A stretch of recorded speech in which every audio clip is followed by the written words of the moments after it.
Welcome. Today we are talking with Ted Raffetto, who is a member of the board of directors at Manasquan Bank that was founded in 1874 and has grown to 2.5 billion in assets.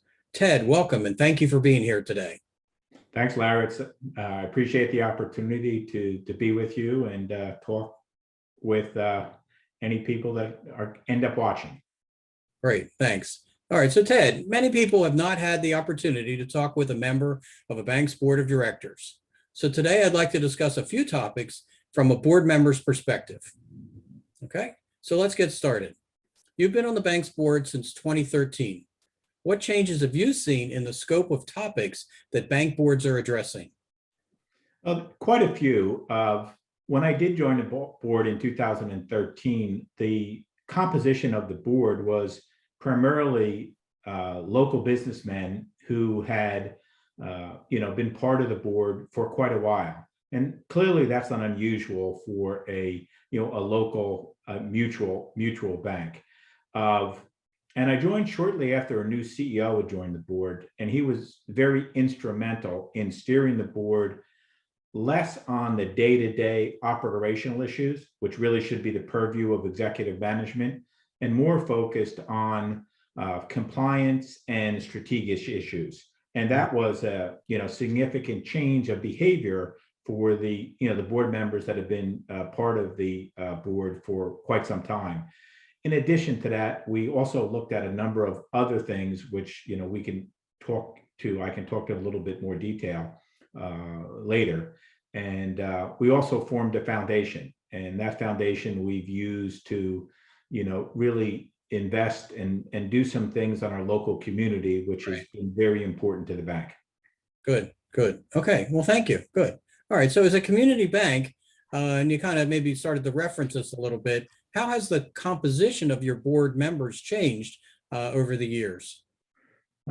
Good question. As I mentioned, the bank was, or you mentioned in kind of introducing this, the bank was founded in 1874, and typically community banks are founded by local business people who have a real interest in providing opportunities and loans to local businesses to grow and prosper and have the town grow. So the board at the time, when I joined and a new CEO had recognized the need to enhance both the skill sets, experience, and diversity of our board. Normal board work, which is our kind of governance and nominating committee, we regularly review the board and assess whether the composition of the board is right for what the challenges are and the opportunities in the marketplace.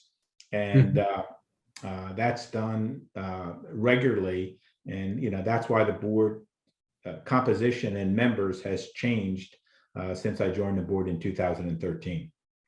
Great. Well, thank you. So just earlier you spoke about the new CEO wanting the board to take more of a strategic approach. How does the board now approach the process of strategic planning? Another great question. Well, traditionally, the strategic plan was more a projection of a 3 years financials and not digging, basically not really putting together a plan that was much broader and much more holistic. The plan now consists of a mission statement, a statement of beliefs, a definition of our core values, and a much more detailed planning of what people call SWOT, strengths, weaknesses, opportunities, and threats. And we have a strategic planning group. I happen to kind of chair that now, that meets regularly and works in conjunction with the CEO and the senior management at the bank. The strategic plan, was kind of done and kind of put on a shelf for 3 years, and that's not the case. And clearly, with the pandemic over the last year plus, we've had to redo the strategic plan and think much more differently about the challenges we're facing, about the work environment, about people not reporting and being in the office every day. How are both our residential and commercial customers, how we engage with them. So we're redoing that now. our strategic plan, and it's it's a very thoughtful and involved process. Great. Good. Yeah. Thank you. That's very helpful. So, as you know, when you're talking about the strategic plan and really kind of looking forward, given the pandemic, given changes in customers, et cetera, as you think about the next year or two, what do you see as the important issues that community banks need to be addressing? Great. Another good question, and something that we talk about quite a bit. You know, even before the pandemic, and now more so with the pandemic, there continues to be opportunities and challenges in our industry and the markets we serve. I mean, clearly the pandemic, opened the board's eyes and the bank's eyes about thinking more broadly about, our customers, both residential and commercial, our employees, and things that we need to do. Key among those challenges for us are our employees and the work environment, based upon what we learned as a result of the pandemic, adding and enhancing our digital capabilities for both our residential and commercial clients.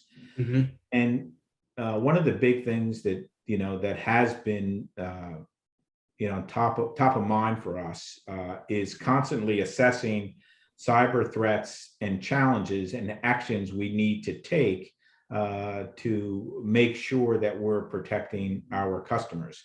And because we're a mutual, we depend quite a bit on our suppliers, and therefore we're also making sure our suppliers have the protections in place for our customers. And then, last thing is that making sure that we're employing our available capital in a manner that's going to continue to enhance our growth and Mm-hmm. relevance in the marketplaces we serve. Great. Just very, very helpful. I mean, as to the variety of topics, and it's interesting how the pandemic has caused you to really think more about the employees and their welfare, because they are such a valuable part of the whole kind of value proposition of the bank. Yeah, we've been very fortunate. The bank was ranked in best workplaces in New Jersey to work, and also recognized nationally. And that's really a credit to the management team at the bank, as well as the employees, where they feel kind of involved in the process and engaged. And one of the things we do is also let the different functions and people within the bank, they present at board meetings. It gives them an opportunity for them to have visibility with the board, and candidly, it gives the board an opportunity to learn in a little bit more detail of what's going on in the bank. Right. Great. Well, Ted, thank you for sharing your insights with us today on the issues and challenges that bank boards are addressing. You're welcome, and thank you for giving me the opportunity. Great. So in closing, thank you for joining us today. If you have additional questions for Ted, please see the links in his bio.